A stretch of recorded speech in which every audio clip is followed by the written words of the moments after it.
Welcome to our project named Handwriting Generator. What we did in this project is shown in this flowchart. First we have to give some input images, then we read those images using Matlab, take some data points from those images and we generate equations according to those data points. Next we plot those images on Matlab. The input image which is used in this project is shown here, and here are the digits that we have cropped from the input image. Now this is the set of code that we use to take our data points. imRead function reads the image into Matlab workspace. Then RGB to gray function converts it to grayscale image. im2bw function converts the image to black and white. imShow function shows it on Matlab, and thenginput function takes the data points where we click on the image and puts the x ordinates in the x variable and y ordinates in the y variable. As we have entered the code, this image is open. Now we can take the data points by clicking on the image, and where we click, the x ordinate is placed in the x variable and y ordinate is placed in the y variable. After we have finished taking our data points, we press enter, and now we can check back in Matlab if our data points are taken.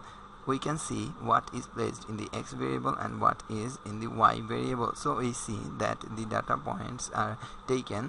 Now we'll explain the code. If we run the code, then the graphical user interface is open. Here is the edit box where the user can give his input. Suppose he wants to show 216 and he can pick his choice like bold and normal. Then he can give his desired size. Suppose the size is 3, and then the plot is shown. If he wants to change the size, suppose he wants to see the size 4, then the size 4 is shown, and he can also pick his choice like italic. He can also change the digits like 3, 6, 7, and then 3, 6, 7 are shown. Now we'll explain the code. Here is the code. Here guide of the Matlab program has been used to produce the graphical user interface shown before. At first there are the opening and output functions, then there are the inp callback and inp create functions which take the input from the user. Then there are the radio button functions such as normal callback, bold callback, normal for callback, and it callback, which take the user's choices of normal, font, bold font, etc. And code has been adjusted so that only one choice at a time can be given and the user can't simultaneously choose bold and normal font. Then we'll explain the main code here. At first we read the whole string, then according to user's choice, bold and LW variables are set which actually correspond to line width and italic options. Now according to the user's choice, size variable is set. Now for the whole length of the string, we check only acceptable digit characters have been given as input. If so, it's okay, otherwise an error message is shown. Now for the whole length of the string, we read each character one by one, and then corresponding equations have been generated and plotted. Suppose if the character is 1, then this segment of the code gets executed. Here are the x and y data points corresponding to 1 which have been generated using ginput by reading the image of 1.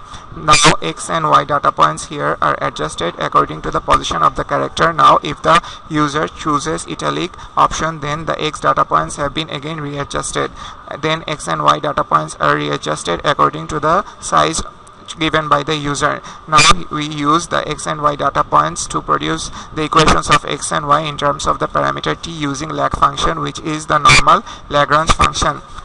Here then we get the equations of x and y in terms of parameter t, and the coefficients are saved in the variables s and n. Then we print the equations of x and y in terms of parameter t in the command line. Now for the whole length of t, we evaluate x and y using the equations generated by the lag function, and we plot the values of x and y, and the whole process is repeated for all the other digits such as 2, 3, 4, 5, etc. And at the end of our code, the axis settings is also readjusted according to the size of the string, and it is given here. We can make some future improvements of this project, like data point generation may be made automatic, smoothness of graph can be improved, more letters can be added, and algorithm may be made more efficient. This project finds its uses in many sectors. It can be used to create a new font using the images of handwritten characters. Using the algorithm of this project, we can plot any characters of any language in Matlab. This can be very useful while developing a database of new handwritten fonts.